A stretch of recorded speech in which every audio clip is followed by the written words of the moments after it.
America, Israel, Iran ಮೂರೂ ದೇಶಗಳ ನಡುವೆ ಯುದ್ಧ ಶುರುವಾಗಿರೋದ್ರಿಂದ ನಮ್ಮ ಭಾರತಕ್ಕೆ, ಕರ್ನಾಟಕಕ್ಕೂ ಕೂಡ ಸಮಸ್ಯೆ ಆಗ್ತಾ ಇದೆ.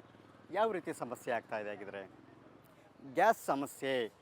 ಕಳೆದ 3-4 ದಿನಗಳಿಂದ ಕೂಡ ರಾಜ್ಯಾದ್ಯಂತ ಗ್ಯಾಸ್ಗಾಗಿ ಹಾಹಾಕಾರ ಶುರುವಾಗಿರ್ತಕ್ಕಂಥದ್ದು.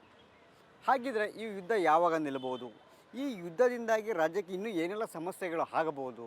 ಈಗ ಅಧಿವೇಶನ ನಡೀತಿದೆ. ಅಧಿವೇಶನದ ವೇಳೆ ಯಾವೆಲ್ಲ ವಿಚಾರಗಳು ಹೀಗಾಗಿದ್ರೆ ಚರ್ಚೆ ಆಗಿದೆ, ಸರ್ಕಾರ ಯಾವೆಲ್ಲ ಉತ್ತರವನ್ನು ಕೊಟ್ಟಿದ್ದಾರೆ, ಇದರ ಬಗ್ಗೆ ಒಂದು ವಿಶ್ಲೇಷಣೆ ಮಾಡೋಣ. ನಾನು ಸುರೇಶ್, ಡಿಜಿಟಲ್ ಲೈವ್ಗೆ ಸ್ವಾಗತ. ನೋಡಿ, LPG ಗ್ಯಾಸ್ ಜನ ಈಗಾಗಲೇ ಹಳೆಯ ತಲೆಮಾರು ಏನಿತ್ತು, ಸೌದೆ ಕಟ್ಟಿಗೆಗಳನ್ನು ಕಡ್ಕೊಂಬಂದು ಕಾಡಿಂದ ತೊಗೊಂಬಂದು ಹೊಲಗಳಿಂದ ತೊಗೊಂಬಂದು ಬಳಸಿ ಅಡುಗೆಯನ್ನು ಮಾಡುವಂಥದ್ದಕ್ಕೆ ಏನಿತ್ತು, ಆ ಒಲೆಗಳು ಈಗಾಗಲೇ ಕಡಿಮೆ ಆಗಿರ್ತಕ್ಕಂಥದ್ದು. ಜನರು ಕೂಡ ನನ್ನ ಸರ್ಕಾರದ ಆಶಯದಂತೆ, ಕೇಂದ್ರ ಸರ್ಕಾರದ ಆಶಯದಂತೆ ಎಲ್ಲರೂ ಕೂಡ ಗ್ಯಾಸ್ಗೆ ಹೊಂದ್ಕೊಂಡಿರ್ತಕ್ಕಂಥದ್ದು. ಎಲ್ಲರೂ ಕೂಡ ಪ್ರತಿ ಮನೆಯಲ್ಲೂ ಕೂಡ ಈಗ ಸೌದೆ ಮುಕ್ತ ಒಲೆಗಳಾಗಿ ಎಲ್ಲವೂ ಕೂಡ ಗ್ಯಾಸ್ಗಳನ್ನು ಅವಲಂಬಿಸಿರ್ತಕ್ಕಂಥದ್ದು. ಈಗ ಅದಕ್ಕೆ ಹೊಂದ್ಕೊಂಡ್ಬಿಟ್ಟಿದ್ದಾರೆ. ಈಗ ಇರ್ತಕ್ಕಂಥದ್ದು ಪ್ರಶ್ನೆ, ಗ್ಯಾಸ್ ಸಿಗ್ತಾ ಇಲ್ಲ. ಕಳೆದ 3-4 ದಿನಗಳಿಂದನೂ ಕೂಡ ಗ್ಯಾಸ್ಗಾಗಿ ಸಾಕಷ್ಟು ಸಮಸ್ಯೆಗಳು ಶುರುವಾಗಿರ್ತಕ್ಕಂಥದ್ದು. ಒಂದು ಕಡೆಗೆ ಮಂಗಳೂರಿನಲ್ಲಿ ಗ್ಯಾಸ್ ಸಿಗ್ತಾ ಇಲ್ಲ ಅಂತ ಹೇಳಿ ಕಟ್ಟಿಗೆಗಳನ್ನು ಆ ಭಾಗದಲ್ಲಿ ಮಾರ್ತಾರೆ. ಆ ಕಟ್ಟಿಗೆಗಳಿಗೆ ಈಗ ದರ ಜಾಸ್ತಿ ಮಾಡಿರ್ತಕ್ಕಂಥದ್ದು ಇದು ಒಂದು ಕಡೆಗೆ. ಮತ್ತೊಂದು ಕಡೆ ಬೆಂಗಳೂರಿನಲ್ಲಿ, ಇದೊಂದು ನೋಡಿ, ಮೆಟ್ರೋಪಾಲಿಟನ್ ಸಿಟಿ ಬೆಂಗಳೂರು ಅಂತಂದರೆ ಇಲ್ಲಿ ಸಾಕಷ್ಟು ಕಂಪ್ನಿಗಳಿದೆ, ಜೊತೆಗೆ ಸಾಕಷ್ಟು ಹೋಟೆಲ್ ಉದ್ಯಮಗಳಿದೆ, ಬೀದಿ ಬದಿ ವ್ಯಾಪಾರಿಗಳಿದ್ದಾರೆ, ಆಸ್ಪತ್ರೆಗಳಿದ್ದಾವೆ, ಮಲ್ಟಿ ಸ್ಪೆಷಾಲಿಟಿ ಹಾಸ್ಪಿಟಲ್ಸ್ಗಳಿದ್ದಾವೆ, ಸಾಕಷ್ಟು ಸಾವಿರಾರು PGಗಳಿದ್ದಾವೆ. ಸೊ ಇದೆಲ್ಲರಿಗೂ ಕೂಡ ಅವತ್ತಿನ ದಿನದ ಅಡಿಗೆಯನ್ನು ತಯಾರಿಸೋದಕ್ಕೆ ಇರ್ಬೋದು. ಹಾಗೇನೇ ಈಗ ಎಲ್ಲರೂ ಕೂಡ ಎಲೆಕ್ಟ್ರಿಕ್ ಗೀಝರನ್ನು ಬಳಸೋದ್ರ ಜೊತೆಗೆ ಗ್ಯಾಸ್ ಗೀಝರ್ಗಳನ್ನು ಕೂಡ ಹೆಚ್ಚಾಗಿ ಬಳಸ್ತಾರೆ. ಸೊ ಈಗೆಲ್ಲರೂ ಕೂಡ ಗ್ಯಾಸ್ ಮೇಲೆ ಡಿಪೆಂಡೆನ್ಸಿ ಆಗಿರ್ತಕ್ಕಂಥದ್ದು. ಸೊ ಈಗ ಗ್ಯಾಸ್ ಸಮಸ್ಯೆ ಆಗಿರ್ತಕ್ಕಂಥದ್ದೇನೋ ಸತ್ಯ, ಅದನ್ನು ಸರ್ಕಾರ ಕೂಡ ಒಪ್ಕೊಂಡಿದೆ. ಆದರೆ ಜನರು ಭಯ ಬೀಳುವಷ್ಟು, ಜನರು ಆತಂಕ ಪಡುವಷ್ಟರ ಮಟ್ಟಿಗೆ ಗ್ಯಾಸ್ ಸಮಸ್ಯೆ ಆಗಿಲ್ಲ ಅಂತಕ್ಕಂಥದ್ದು ಆಹಾರ ಮತ್ತು ನಾಗರಿಕ ಪೂರೈಕೆ ಸಚಿವರಾದಂಥ KH ಮುನಿಯಪ್ಪ ಅವರ ಉತ್ತರ. ಇವತ್ತು ಅಧಿವೇಶನದ ಸಂದರ್ಭದಲ್ಲಿ ಪರಿಷತ್ನಲ್ಲಿ ಕಾಂಗ್ರೆಸ್ನ ಸದಸ್ಯರಾದಂತಹ ನಾಗರಾಜ್ ಯಾದವ್ ಮತ್ತು ಐವಾನ್ ಡಿಸೋಜಾ ಇಬ್ಬರೂ ಕೂಡ ಇವತ್ತು ಶೂನ್ಯ ವೇಳೆಯಲ್ಲಿ ಪ್ರಸ್ತಾಪವನ್ನು ಮಾಡ್ತಾರೆ. ಗ್ಯಾಸ್ನಿಂದಾಗಿ ಸಾಕಷ್ಟು ಜನ ಸಮಸ್ಯೆ ಆಗ್ತಾಯಿದೆ. ಗ್ಯಾಸ್ ಬಳಕೆಗೆ ಏನು ಬೇಕಾಗಿದೆ ಅಷ್ಟು ಸಪ್ಲೈ ಸಿಗ್ತಾ ಇಲ್ಲ.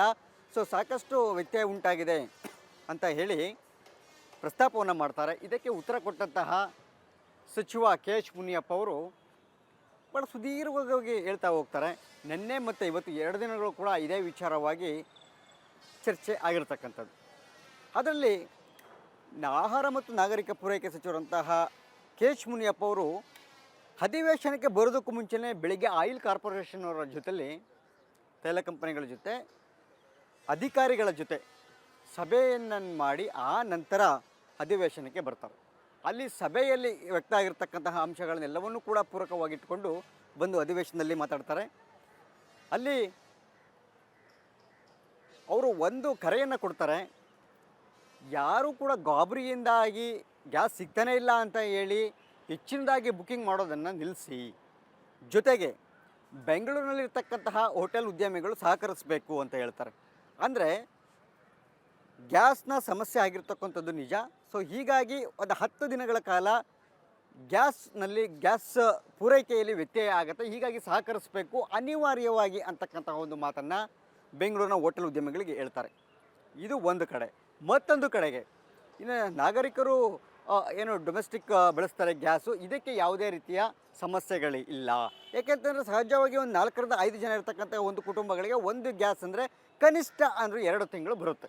ಸೊ ಈಗ ಇರ್ತಕ್ಕಂಥದ್ದು ಯಾಕೆ ಗಾಬರಿ ಮಾಡ್ಕೊಂಡು, ಈಗ ಮೊನ್ನೆ ಬುಕ್ ಮಾಡಿದವರು, ತರಿಸ್ಕೊಂಡಿರ್ತಕ್ಕಂಥವ್ರು, ಒಂದು ವಾರದ ಹಿಂದೆ ತರಿಸ್ಕೊಂಡಿರೋಂಥವ್ರು ಕೂಡ ಗಾಬರಿಯಾಗಿ ಗ್ಯಾಸ್ ಸಿಗೋದಿಲ್ಲ ಅಂತ ಹೇಳ್ಬಿಟ್ಟು ಒಂದು ರೀತಿ ಗಾಬರಿಯಿಂದಾಗಿ ಎಲ್ಲರೂ ಕೂಡ ಪ್ಯಾನಿಕ್ಕಾಗಿ ಗ್ಯಾಸ್ಗಳನ್ನು ಪದೇ ಬುಕ್ ಮಾಡೋದಕ್ಕೆ ಹೋಗುವಂತಹ ಪ್ರಯತ್ನಗಳಾಗ್ತಾ ಇರ್ತಕ್ಕಂಥದ್ದು. ಸೊ ಅದರಿಂದಾಗಿ ಕೂಡ ನನ್ನ ತೀರಾ ನೀಡಿರ್ತಕ್ಕಂಥವ್ರು, ಅಗತ್ಯತೆ ಇರ್ತಕ್ಕಂಥವ್ರು, ಆಸ್ಪತ್ರೆಗಳಿರ್ಬೋದು, PGಗಳಿರ್ತಕ್ಕಂಥವ್ರು, ಹಾಸ್ಟೆಲ್ಗಳಿರ್ತಕ್ಕಂಥವ್ರಿಗೆ ಅಲ್ಲಿಗೆ ಗ್ಯಾಸ್ಗೆ ಪೂರೈಕೆಗೆ ಸಮಸ್ಯೆ ಆಗುತ್ತೆ. ಹೀಗಾಗಿ ಯಾರೂ ಕೂಡ ಜನರು, ಸಾರ್ವಜನಿಕರು ಸಮಸ್ಯೆ ಆಗಿಲ್ಲ. ಸೊ ಯಾರೂ ಕೂಡ ಗಾಬರಿ ಮಾಡ್ಕೊಳ್ಳೋಂಥದ್ದು ಬೇಡ.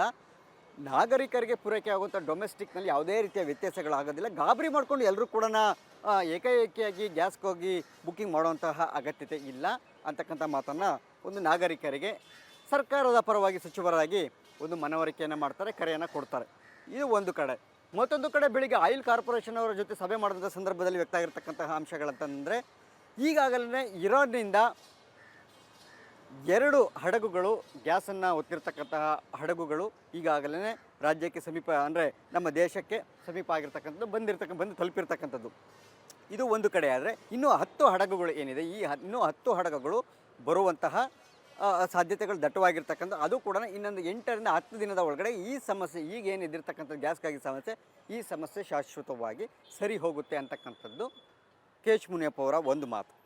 ಜೊತೆಗೆ ಈಗ ಒಂದು ಕಡೆ ಕೇಂದ್ರ ಸರ್ಕಾರದ ಕಡೆ ಬೊಟ್ಟು ಮಾಡುವಂಥದ್ದು, ನರೇಂದ್ರ ಮೋದಿಯವರನ್ನ ಟೀಕೆ ಮಾಡುವ ಸಲುವಾಗಿ ಕಾಂಗ್ರೆಸ್ನ ಕೆಲ ಸದಸ್ಯರುಗಳು ಆ ಕಡೆ ಬೊಟ್ಟು ಮಾಡೋ ತೋರಿಸುವಂಥ ಪ್ರಯತ್ನವನ್ನು ಮಾಡಿದ್ರು. ಆದರೂ ಕೂಡ ಸರಿಯಾದಂತಹ ಸಮರ್ಪಕವಾದಂತಹ ಉತ್ತರವನ್ನು KH ಮುನಿಯಪ್ಪರು ಕೊಡುವ ಮೂಲಕ ವಿಪಕ್ಷದವರು BJP ಸದಸ್ಯರ ಶಹಬಾಷ್ ಗಿರಿಗೂ ಕೂಡ KH ಮುನಿಯಪ್ಪ ಅವರು ಅವರು ಕೂಡ ಭಾಗಿಯಾದರು, ಅವರನ್ನು ಕೂಡ ಅಭಿನಂದಿಸಿದ್ರು. ಕಾರಣ ಇಷ್ಟೇ, ಜನ ಪ್ಯಾನಿಕ್ ಆಗಬಾರ್ದು, ಮತ್ತು ನಾವು ಇಲ್ಲಿ ರಾಜಕೀಯ ಮಾಡುವಂಥದ್ದು ಬೇಡ, ಎಲ್ಲರೂ ಕೂಡ ಒಗ್ಗಟ್ಟಾಗಿ ಪರಿಸ್ಥಿತಿನ ಎದುರಿಸೋಣ ಅಂತಕ್ಕಂತಹ ಒಂದು ಕರೆಯನ್ನು KH ಮುನಿಯಪ್ಪ ಅವರು ಅಧಿವೇಶನದಲ್ಲಿ ಕೊಟ್ಟಿರ್ತಕ್ಕಂಥದ್ದು.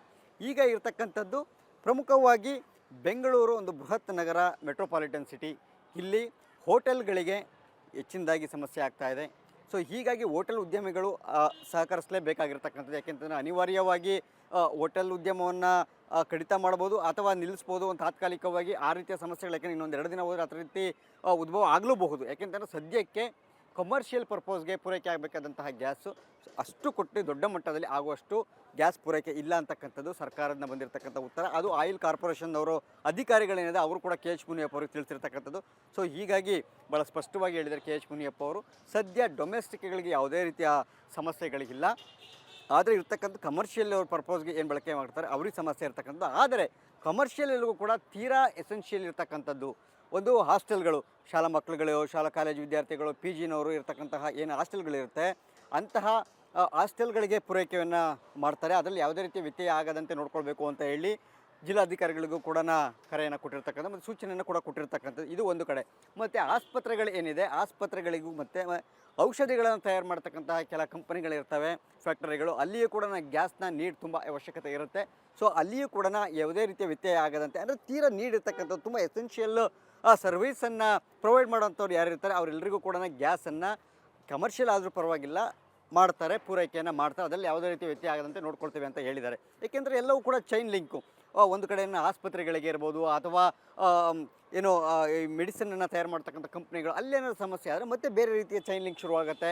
ಮತ್ತು ಅಲ್ಲಿ ಔಷಧಿಗಳ ಪೂರೈಕೆಯಲ್ಲಿ ವ್ಯತ್ಯಯ ಆಗ್ಬೋದು. ಇವೆಲ್ಲವೂ ಕೂಡ ಚೈನ್ ಲಿಂಕ್ ಇರ್ತಕ್ಕಂಥದ್ದು. ಸೊ ಹೀಗಾಗಿ ಅಂತಹ ಸಮಸ್ಯೆಗಳು ಮುಂದೆ ಬರದಂತೆ ತಡೆಯೋ ನಿಟ್ಟಿನಲ್ಲಿ ಸದ್ಯ ಮುನ್ನೆಚ್ಚರಿಕೆಯನ್ನು ಕ್ರಮವನ್ನು ಕೈಗೊಂಡಿದ್ದಾರೆ. ಇನ್ನೊಂದು 10 ದಿನಗಳಲ್ಲಿ ಇನ್ನೂ 10 ಹಡಗುಗಳು ಬರುವಂಥ ಸಾಧ್ಯತೆಗಳು ದಟ್ಟವಾಗಿರ್ತಕ್ಕಂಥದ್ದು. ಈ ಬಗ್ಗೆ ಕೂಡ ಆಯಿಲ್ ಕಾರ್ಪೊರೇಷನ್ ಅಧಿಕಾರಿಗಳು ಮಾಹಿತಿಯನ್ನು ಕೊಟ್ಟಿದ್ದಾರೆ. ಅದೆಲ್ಲವೂ ಬಂದರೆ ಖಂಡಿತವಾಗಲೂ ಕೂಡ ಗ್ಯಾಸ್ಗೆ ಈಗಿರ್ತಕ್ಕಂತಹ ಏನು ಹಾಹಾಕಾರ ಇದೆ ಇದು ಕಡಿಮೆ ಆಗುವಂಥದ್ದು. ಜೊತೆಗೆ ಬೇರೆ ದೇಶಗಳ ಮೇಲೆ ಕೂಡ ನಾವು ಡಿಪೆಂಡೆನ್ಸಿ ಏನಿರುತ್ತೆ ಆ ಡಿಪೆಂಡೆನ್ಸಿಯನ್ನು ಕೂಡ ಕಡಿಮೆ ಮಾಡ್ಕೊಳ್ಳೋ ಮೂಲಕ ನಾವು ಸೌರ ವಿದ್ಯುತ್ತನ್ನು ಬಳಸುವಂಥದ್ದು ಇರ್ಬೋದು, ಅಥವಾ ಎಲೆಕ್ಟ್ರಿಕ್ ಸ್ಟವ್ಗಳನ್ನು ಬಳಸುವಂಥದ್ದು ಇರ್ಬೋದು, ಅಥವಾ ನಮ್ಮಲ್ಲೇ ಉತ್ಪತ್ತಿ ಮಾಡ್ಕೊಳ್ಳುವಂತಹದ್ದು ಒಂದು ಆಲ್ಟರ್ನೇಟ್ ಮಾರ್ಗಗಳನ್ನು ನಾವು ಅಳವಡಿಸ್ಕೊಳ್ಬೇಕಾಗತ್ತೆ. ಇದು ಇಂತಹ ಒಂದು ಯುದ್ಧದ ಪರಿಸ್ಥಿತಿಯಲ್ಲಿ ಸಂದರ್ಭದಲ್ಲಿ ನಮ್ಮ ದೇಶಕ್ಕೂ ಕೂಡ ಇದೊಂದು ಪಾಠ ಅಂತಲೇ ಹೇಳ್ಬೋದು. ಸದ್ಯ ಜನರು ಕೂಡ ಯಾರು ಪ್ಯಾನಿಕ್ ಆಗೋದು ಬೇಡ. ಇದು ಕೂಡ ನಮ್ಮ ಕಾಳಜಿ. ಗ್ಯಾಸ್ ಪೂರೈಕೆಯಲ್ಲಿ ಯಾವುದೇ ರೀತಿಯ ಡೊಮೆಸ್ಟಿಕ್ಕಿಗೆ ಸಾರ್ವಜನಿಕರು ಬಳಸುವಂಥ ಗ್ಯಾಸ್ಗೆ ಯಾವುದೇ ರೀತಿಯ ಸಮಸ್ಯೆಗಳಿಲ್ಲ. ಇರ್ತಕ್ಕಂಥದ್ದು ಕಮರ್ಷಿಯಲ್ ಪರ್ಪಸ್ಗೆ ಹೋಟೆಲ್ನವ್ರಿಗೆ ಒಂದಷ್ಟು ಸಮಸ್ಯೆಗಳಾಗ್ಬೋದು. ಅದು ಕೂಡ ತಾತ್ಕಾಲಿಕವಾಗಿ ಅಷ್ಟೇ 8-10 ದಿನದಲ್ಲಿ ಈ ಸಮಸ್ಯೆ ಬಗೆಹರಿಯುತ್ತೆ ಅಂತ ಹೇಳಿ ಸಚಿವರು ಕೂಡ ಉತ್ತರವನ್ನು ಕೊಟ್ಟಿದ್ದಾರೆ. ನೋಡೋಣ ಮುಂದೆ ಈ ಒಂದು ಗ್ಯಾಸ್ನ ಹಾಹಾಕಾರ ಏನಿದೆ, ಗ್ಯಾಸ್ ಪೂರೈಕೆಯಲ್ಲಿ ವ್ಯತ್ಯಯ ಇದು ಇನ್ನೂ ಯಾವೆಲ್ಲ ತಿರುವುಗಳನ್ನ ಪಡ್ಕೊಳ್ಳುತ್ತೆ ಅನ್ನೋದನ್ನು. ಕ್ಯಾಮ್ರಾ ಪರ್ಸನ್ ಸದಸ್ಯ ಜೊತೆ ಸುರೇಶ್, ರಿಪಬ್ಲಿಕ್ ಕನ್ನಡ, ಬೆಂಗಳೂರು.